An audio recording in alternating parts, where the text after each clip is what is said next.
கிறிஸ்துவுக்குள் பிரியமானவர்களே, இயேசு கிறிஸ்துவின் நாமத்தினாலே இந்த நாளிலும் கூட உங்களை வாழ்த்தி ஆசீர்வதிக்கிறேன்.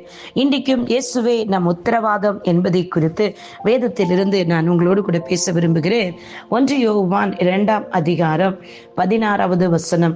ஏனெனில் மாம்சத்தின் நிச்சயம், கண்களின் நிச்சயம், ஜீவனத்தின் பெருமையுமாகிய உலகத்தில் உள்ளவைகள் எல்லாம் பிதாவினால் உண்டானவைகள் அல்ல, அவைகள் உலகத்தினால் உண்டானவைகள்.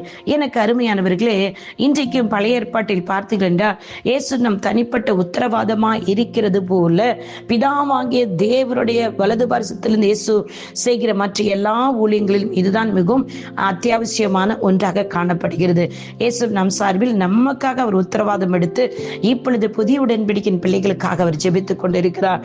ஆனால் பழைய ஏற்பாட்டில் பழைய உடன்படிக்கையில் அவர்கள் தவறி விழும்போதெல்லாம் என்ன செய்கிறார் இல்லையா, பிரதான ஆசாரியன் அவர்களுக்காக போய் நிற்கிறார். அட்டை வெட்டி இஸ்ரவேல் தேவனுக்கும் இஸ்ரவேலுக்கும் இடையே இருக்கிற உறவில் ஒரு தடங்கள் கொண்டு வந்த அந்த பாவம் நிவர்த்தி ஆகும்படியாக அந்த இரத்தத்தை அவர்கள் சார்பில் அவன் என்ன செய்கிறார், ஆசாரியன் என்ன செய்கிறார், அங்க தெளிக்கிறார். அவர் அங்க பாவ நிவர்த்தி செய்கிறார். ஆனால் மறுபடியும் என்ன செய்கிறார்கள், பாவம் செய்து கொண்டே இருக்கிறார்கள்.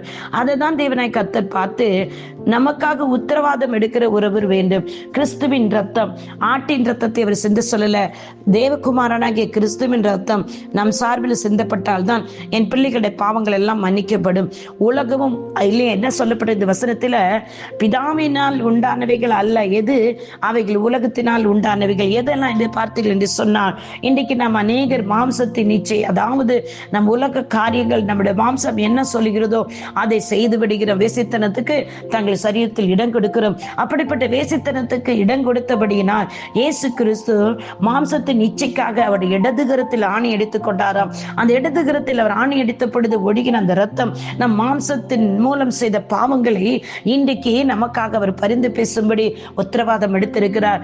கண்களின் இச்சை, அதாவது நீ அவருடைய வலது கையில் ஆணி அடித்துக் கொண்டது நீ கண்களினால் செய்கிற இச்சை. கண்களினால் அந்நியனுடைய மனைவி, அந்நியனுடைய பெண்ணை இச்சிக்க கூடாது என்று வேதம் சொல்லுகிறது. அந்நியனுடைய பொருளை, அந்நியனுடைய ஆசீர்வாதத்தை திருடக்கூடாது.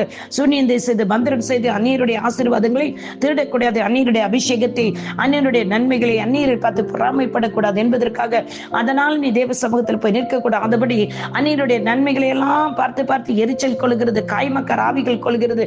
இவைகள் எல்லாமே பாருங்கள், நீங்கள் மன்னிக்கப்படும்படி இதுவும் பாவம்தான். இதற்காக தான் கிறிஸ்து வலதுகரத்தில் ஆணி அடித்துக் கொண்டார். அந்த ஆணியிலிருந்து ஒடுகின ரத்தம் இன்றைக்கு உன்னை மீட்டுக் கொள்ளுது. அடுத்தது பார்ப்பீங்க, ஜீவனத்தின் பெருமையாகிய உலகத்தில் உள்ளவைகள் எல்லாம், உலகத்தில் இருக்கிற எல்லாம் என்னுடையது என்று சொல்லி பெருமை கொள்கிறது. உலகத்தில் நான் தான் பெரியவன் என்று சொல்லி, மற்றவர்களுடைய நான் தான் பெரியவன், எனக்கு தான் எல்லாம் தெரியும், மற்றவர்கள் படிக்காதவர்கள், நான் படித்தவர்கள், அவர்கள் எல்லாம் எங்களுக்கு கீழே தான் என்று சொல்லி, எங்களுக்கு கீழே தான் என்று சொல்லி உனக்குள்ள வருகிற மற்ற நான் தான் ஆளுகை செய்வேன் என்று சொல்லி ஒரு எசபெலின் ஆவி, ஒரு காய்மக்கார ஆவி, சவுலின் ஆவி உனக்குள் நுழைந்திருந்தார். அதுதான் அந்த உலகத்தில் உள்ளவைகளில் எல்லாம், உலகத்தில் உள்ளதில் மூலம் வருகிற பெருமை நாவி. உலகத்தில் உள்ளவைகள் எல்லாம் ஆளுகை செய்கிறவன் யார்? பிசாசானவன்.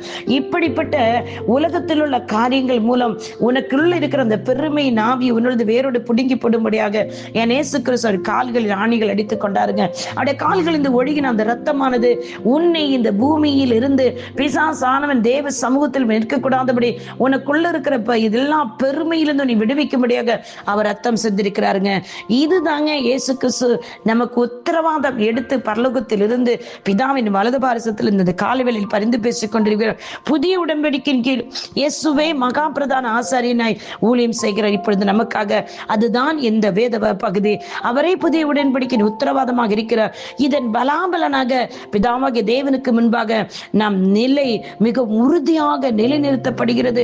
நம் வாழ்நாள் முழுவதும் நமக்காக அங்கே பிதாவாகிய தேவனுடைய வலது பாரிசத்தில் மனுஷகுமாரனை கிறிஸ்து இயேசு ஒருவர் நிற்கிறார் என்பதை நிச்சயமாக அறிந்து கொள்ள வேண்டும். அவர் நம் பிரதிநிதியாக பிதாவாகிய தேவனுக்கு முன்பாக நிற்கிறார். அவர் ஒரு காலமும் விழப்போவதில்லை.